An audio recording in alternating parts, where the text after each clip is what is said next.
CZ Studio and Radio VÉRTÉ presents The Wild Wind by Cory Zimmerman.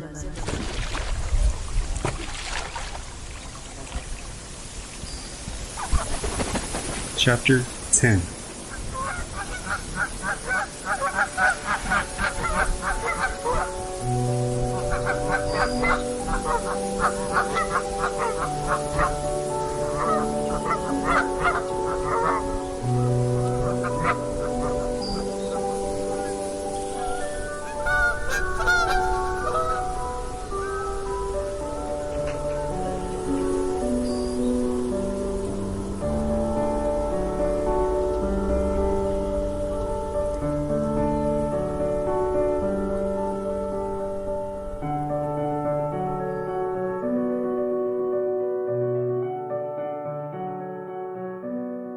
Lawfully entertaining the assumption my words will be cherished on a love seat next to a crackling fire in some distant future poignantly makes me self-aware.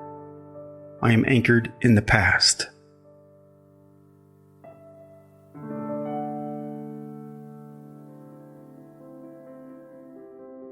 There was a time we sat beneath the mantle and read books aloud.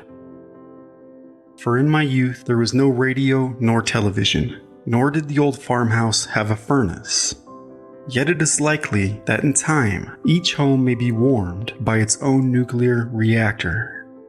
Regardless of how my words may be cherished in the distant future, be it by campfire in some dismal, though romantically lit post-apocalyptic cave, or beside a glowing reactor, I shall be content in the earth, knowing that within a small sliver of my long yet grim existence, I knew love. When my biscuit hit the floor, Mama said I shall marry poor, and when my elbows were dirty, she said the same, poking them with a fork over ham, applesauce, and the sauerkraut, Sam, you fermented yourself.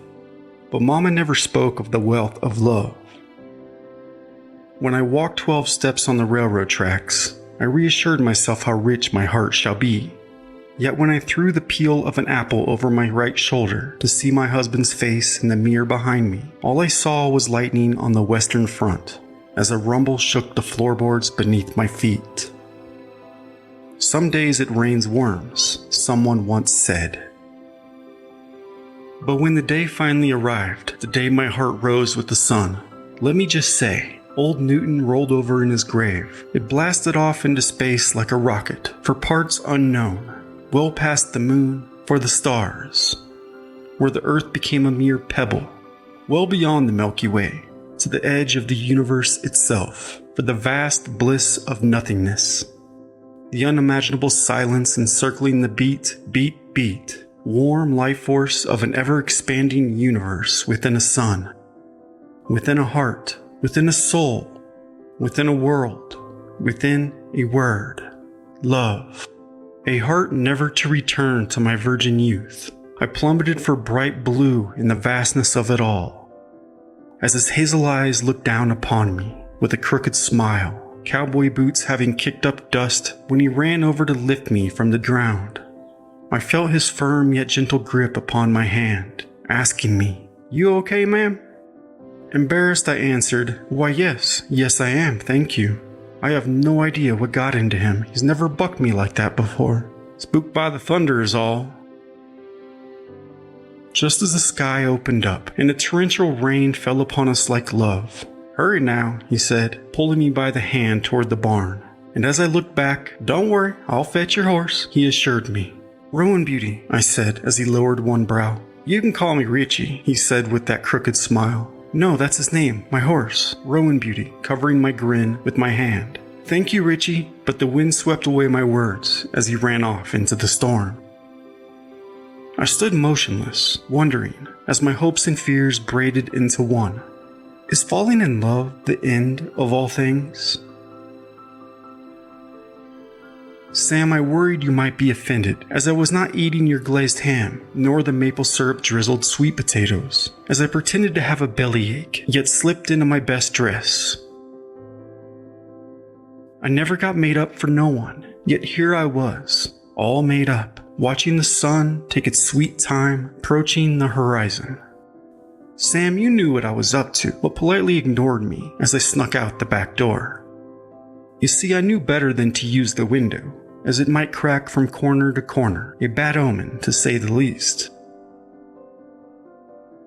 I saddled up Rowan Beauty, touched my beauty spot to the saddle, and made a gait down to the river, in ecstasy with thought, as Jojo trailed just behind.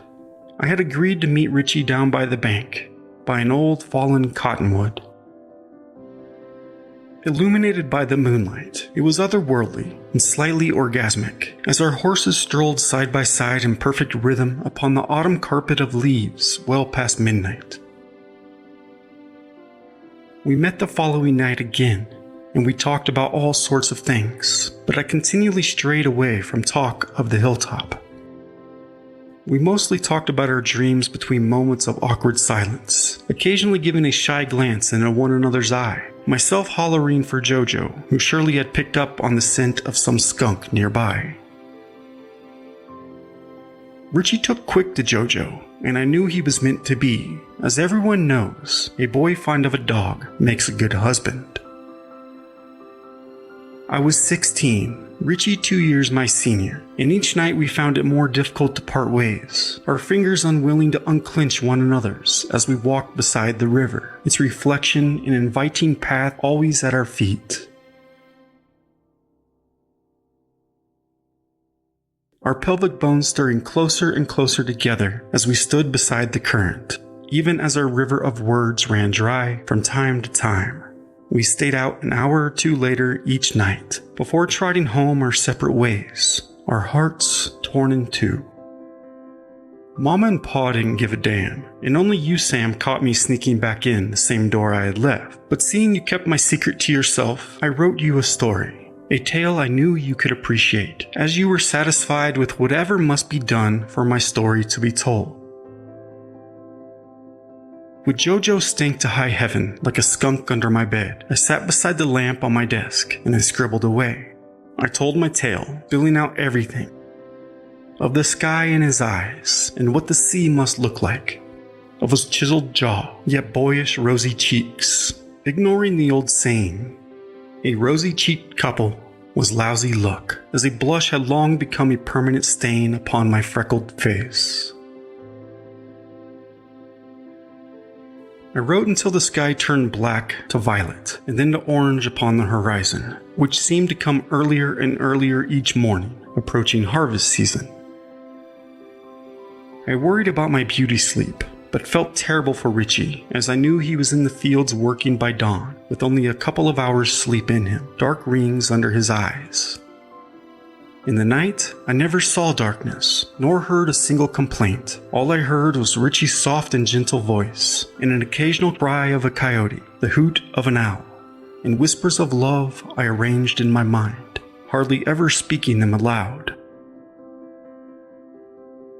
The reflection of the stars in his eyes when he glanced over at mine, and I looked away before I fell dead off my horse, there along the bank of the old Illinois, where the most beautiful hazel eyes would look down upon my happy corpse.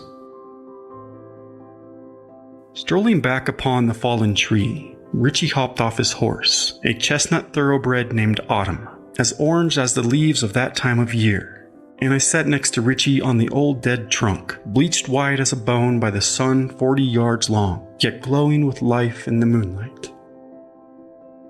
My legs crossed within my finest flowered dress. My nerves became too much, and I kicked my shiny black shoes back and forth.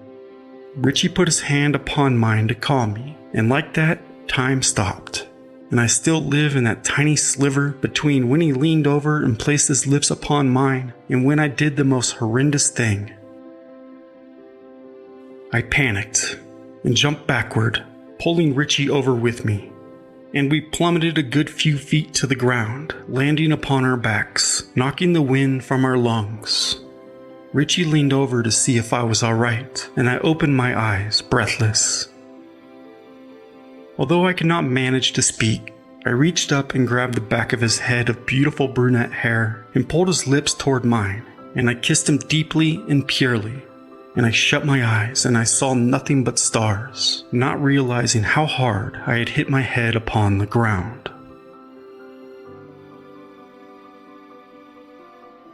The crickets blessed us beneath the midnight sky as Richie said, lying upon his back, "I have a little sister, they call her Peep Peep. When she wades into the water deep, deep, deep, she climbs up the mountains high, high, high. My poor little sister, she has but one eye."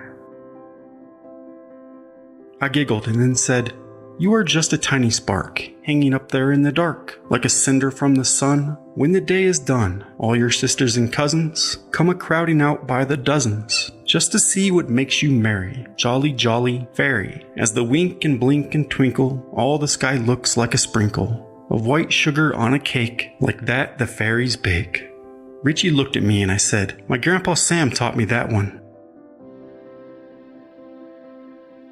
We awoke early the next morning to a flock of honking geese splashing down upon the surface of the river, and we found ourselves wrapped in a saddle blanket, flesh upon flesh.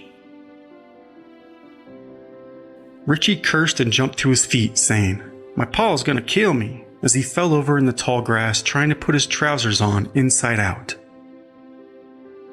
I covered a dreadful scar on my thigh, now exposed to the light of day, with my disheveled dress, and Richie crawled over to me and gave me the most honest kiss upon my itchy lips. He jumped on Autumn and said, "There are some blackberries just down the way. Tell your folks you woke before dawn to go gather some." "You want me to lie?" I replied, knowing my folks wouldn't give a damn. "Whatever you gotta do, meet me here tonight," he said. "And what about your paw?" I asked. "The old bastard gonna have to put me down to keep me away from you, Sarah Beauty."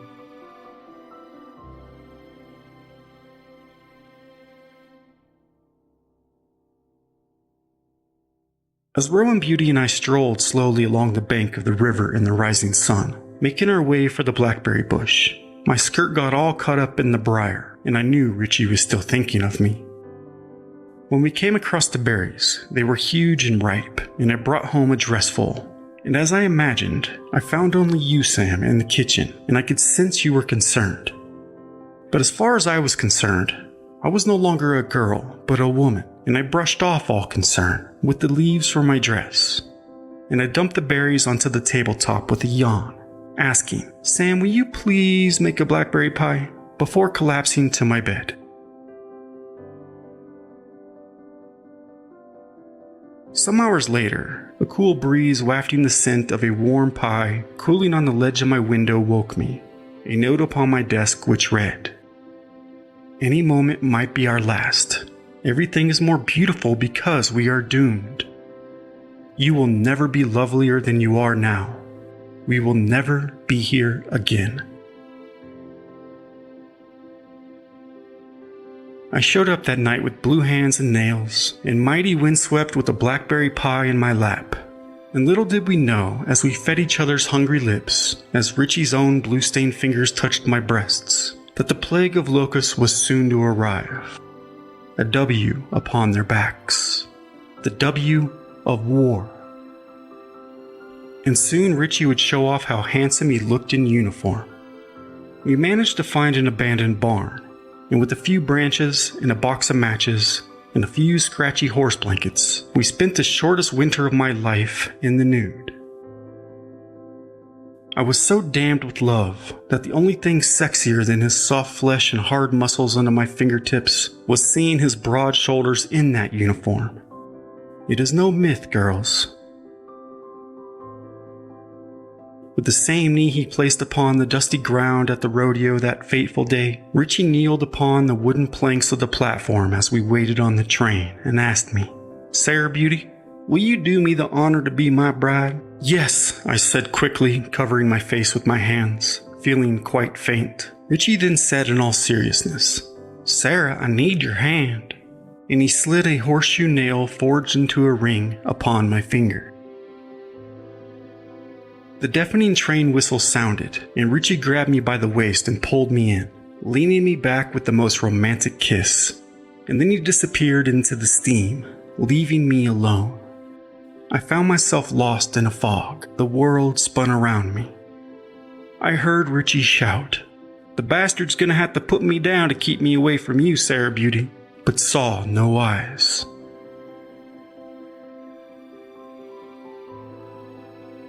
Put you down? I questioned under my breath, stumbling upon my own feet, spinning that ring, the weight of the world around my finger. I had set out to write Richie one letter a day, with a heart full of love, yet bowels of dread. As a great part of myself hoped maybe my letters may never arrive, ending up lost in some deserted, crumbling post office, surrounded by dead horses and flies, with no seeing eyes to read them. I spent that first summer sitting amongst the butterflies, waiting for one to land upon my finger, and when it did, I saw its yellow wings, and my heart dropped. I pulled its wing off and cried as it fell to the grass. I stood and spun, grinning, running around in circles, laughing and crying, hysterical, singing, cursing, having found love, having lost love, having lost all confidence in my dream, in my future. I began to scratch as I seized upon the past and became a rotten little girl once again, unable to bear the weight of a ring which laid hidden under my mattress. As the dandelions turned white and blew away with wishes, my tears fell amongst dancing loonies and kooks, and as the geese circled, vultures circled, the scent of roses, the smell of death. Once autumn arrived, I knew it would be a blackberry winter, knowing the frost cannot kill a flattened blackberry. I worried nonetheless. It may ruin our love. And I told him so in letter number 72, as I kept the purple under my nails for luck, wondering if it's true. Would we never be lovelier?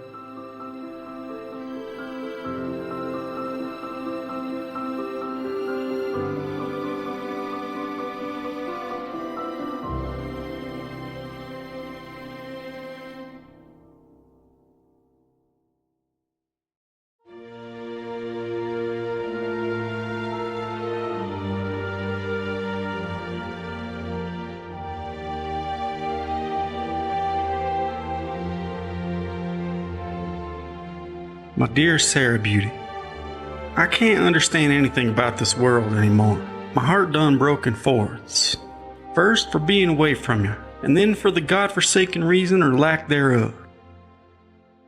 I sit here in the mud and look up at the gray skies, and I ain't never heard such silence upon God's green earth. Here I am surrounded by boys in tears, missing their maws and their gals. So I'm certainly not alone, Sarah. Surely all our hearts are broken by this mess. But I can't seem to wrap my mind around the reason why. These German boys ain't never did nothing to me. I just know if it wasn't for this damned war, we'd be having a beer or two talking about our horses and our gals back home. And I find myself struggling to see the God in any of it. As I said, over here, when the bombs ain't a-falling, it's so damned with silence. I haven't heard a songbird in weeks, Sarah. They done had the sense to fly off long ago. And I swear if I had wings, I'd be there by midnight. I don't know how I found myself mixed up in all of this. And who in their right mind would leave a girl like you behind? I ain't even scared no more, 'cause every time I'm feeling lost, I just shut my eyes and I see an angel with blue eyes like heaven looking down upon me. And I see your smile, Sarah, and I remember God. And I have faith you are showing me the way home. Give JoJo a good old tug on the ear for me, won't you? My beloved Richie, this is my 100th letter, but I already told you it would be yesterday. I love the heaviness of your writing and how you can hardly stay between the lines with excitement. I can see the love and passion in your words, in your upside-down stamp. A kiss? How sweet you are.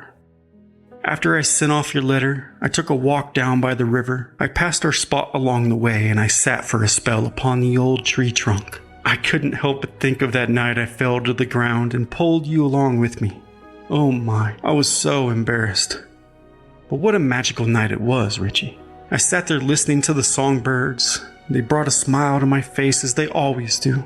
And I thought of the silence of which you write. It reminds me of the thicket in the winter, when everything seems so lifeless, yet all the little creatures are but nestled away in holes in the ground, keeping warm, and I imagine the same for you.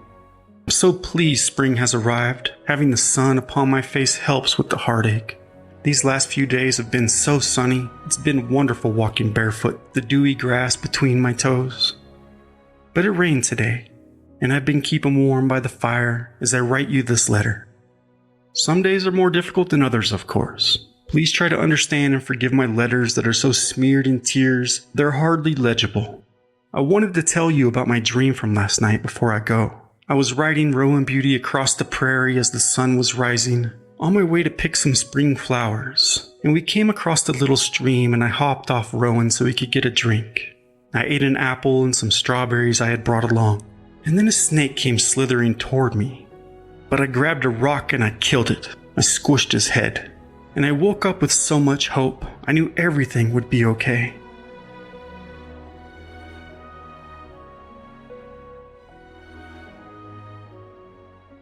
Dear Sarah, lately it's been seeming like we can't get enough food, and it's pitiful to see the boys grabbing turnips and what have you, anything that happened to show itself.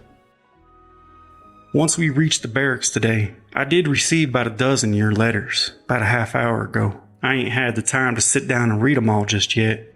We were at a little place in France where we stayed for 5 days or so, then we left for Belgium. There we had a terrible scrap, but our brigade was in reserve and we only got a few shells our way.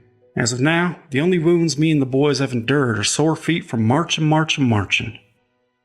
Even if I can only get off a letter every few weeks or so, you're always on my mind. And if this war continues to proceed the way it's going, they say the Germans gonna surrender in no time, and I'll return to take your hand in marriage.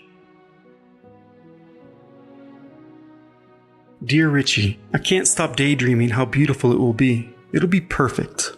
As long as it is not in May or February, of course. Nor on a Friday, as Friday is Hangman's Day, and will most certainly bid us an unlucky union. The same goes for Saturdays and either of our birthdays, or God forbid on a rainy day, as they say, tears for the bride on whom the rain falls upon. Of course it must be a full moon. June would be best, maybe the 3rd or 4th, but October is good too, and I love December. Yes, December, on a Wednesday, in the snow, and I will wear all white. But Richie, be sure not to nick yourself shaving, for if you get a drop of blood on my gown, they say you will grow tired of me and kill me. But Richie, I must tell you, I have been waking up sick to my stomach for some time now, but don't you worry, I'll be fine. Richie, I wonder if you are receiving my letters. I've become quite agitated every time I feel you have not, which seems to be more and more often. Oh, and I saw a doe with her beautiful fawn today. Sarah, today I finally received a batch of your letters. And wow, did they make my day.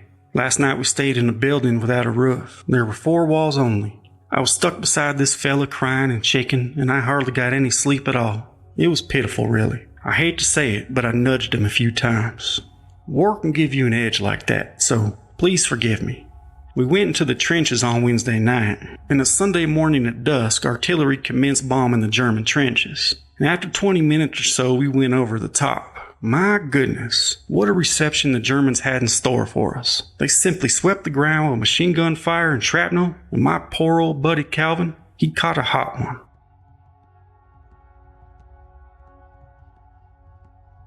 Richie, I saw the white goose. It visited me in my dream. I now know we shall be well. I put my head at the foot of the bed and looked out the window, and I counted 7 stars. May God put an end to this horrible war. I am loyal to you, Richie. You do not have to worry. I would rather cut my own tongue out than talk to another boy, or gouge out my own eyes than see another man. You see, the reason I am saying these things, Richie, I saw the brightest star in the sky last night, and it twinkled right at me. I think it's a sign. I think I shall have your child, Richie. Sarah, today it was impossible to make any advance, so we dug ourselves in the ground, only our noses sticking out for air. Still many of the men, well, it's wrong to call them men. Anyhow, they didn't make it through the night of shelling. My Richie, I have made sure since the day you left to say yes, no, maybe so to every train whistle I hear, making a wish for you, Richie, my love. Every time I stub my toe, never forgetting to kiss my thumb. I even remembered to wish upon the first thunder of spring. And I promise to God I make a wish every time the broom falls. When I drop my brush, a fork, a dish rag, or I find a button, a 4-leaf clover, of course, and every dandelion I blow.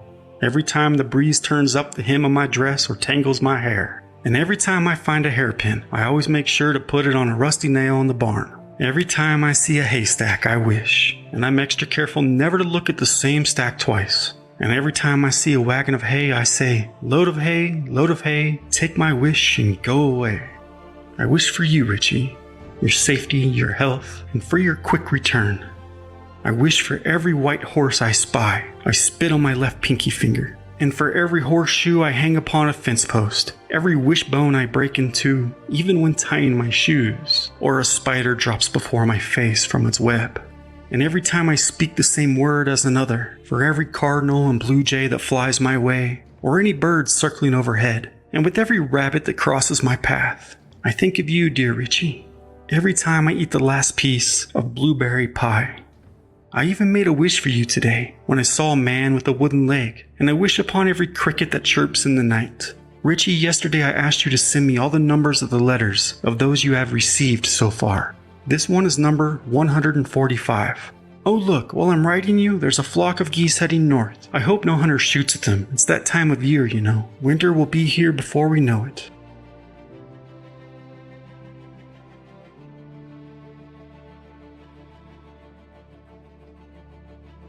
Dear Sarah, we were relieved this afternoon, but not before we got another bombardment. A boy named Billy is the only friend I got left. Last 2 days we walked with no rest. Pathetic lot. And finally last night, we made it here to this building where we managed to get some shut-eye for the first night in a week. And I finally asked somebody this morning, what's the trouble with that guy who keeps us up all night with his shaking and hollering? And they said it's the shelling that's made him a nutcase. Terrible thing, Sarah. And now I feel horrible. I think it was a pretty awful thing I did. But at the time, I was so tired. We never know when we're going to get a chance to shut our eyes again. My beloved Richie, this is my 200th letter. I cannot be sure, but I believe my efforts to inform you of the big news have not gotten through, as I have not heard any reference in your letters. I will tell you again, my darling. I shall have your child within the month. But don't you worry. I am eating well and getting lots of sunshine despite the cold. Richie, my belly is sticking out so far. I'm so fat, and I'm sorta happy you can't see me looking like I ate a dozen pies to myself.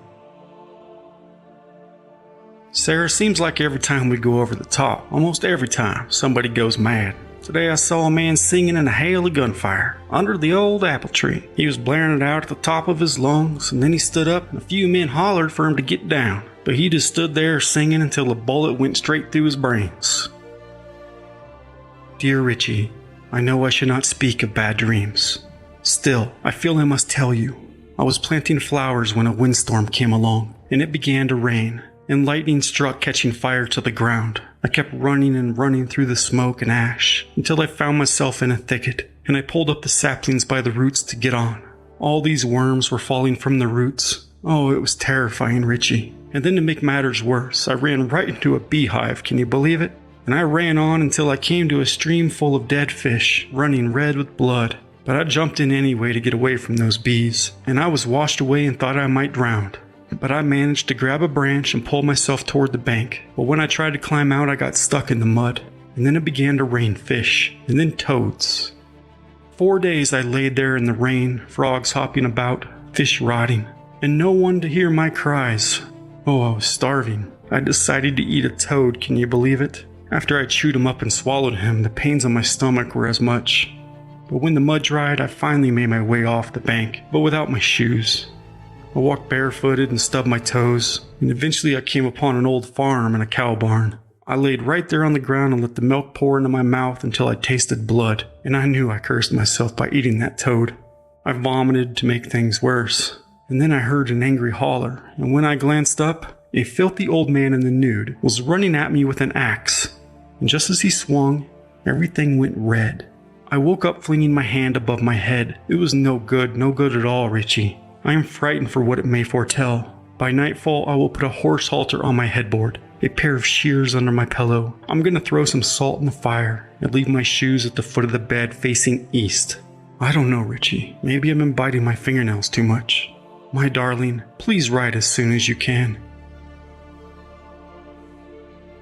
Sarah, this whole damn place is a loony bin full of people either murdering or too dazed to do the murdering.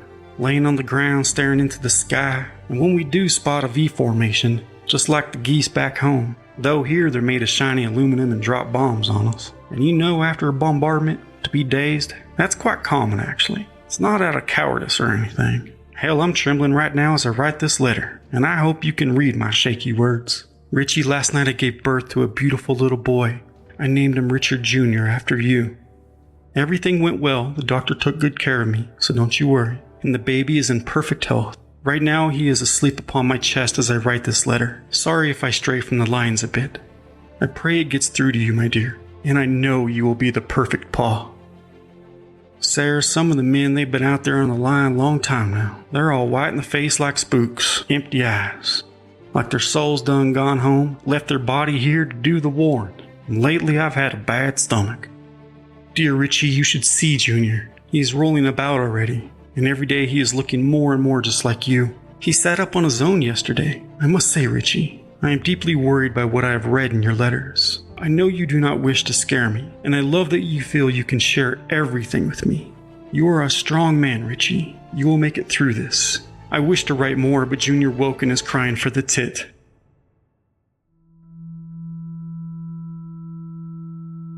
Oh, Sarah, here I am, trembling like a leaf. I can't stand the thought of never seeing you again. One has to bury their fears over here real deep.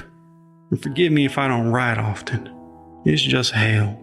And I'm caked with mud and clay from head to feet. You should see me. I am a bit concussed, I must admit, but I'm not dumb. Well, not too dumb. I can still read and write. But so many here remind me of a statue frozen just wholly shattered, and well, I shouldn't say such things. Oh, Richie, your words have become shaky and unsteady. I'm scared out of my mind. Any moment a bird might fly into the door. My right ear is still ringing, Richie. I pray it moves to the left. That silly cricket in my room is still keeping me awake all night. Him and Junior. But I know it's good luck, so I don't kill him. The cricket, I mean. How my heart aches for you. All of you. I love you for all time. Eternally yours. Sarah Beauty. Oh my, what a magnificent place I've come upon. Comforts that exceed my wildest dreams. Swimming baths, billiards, bowling, tennis, fireworks, and you should see the gardens blossom with flowers. You'd love them. I've been interviewed by the doctor a few times now. Doc is a clever man. A bit too much sometimes for my understanding. Yet a top specialist in his field, they say. Sometimes he can be a cranky old bastard, though. He's always questioning my darn life, asking things as such. Is there any nervous trouble in your family? Have you been ill as a boy? How do you do in school? Do you smoke much? Drink? How was your relationship with your pa? Were you a mama's boy? So on and so on. And I often forget to know the right answers. But don't you worry, Sarah. The doc always nudges me in the right direction. And he says I'll be back on the front line in no time. But I gotta go now. It's lights out. Love, Richard. Your stamp, Richie. It was on the left. Does this mean you wish no longer to write?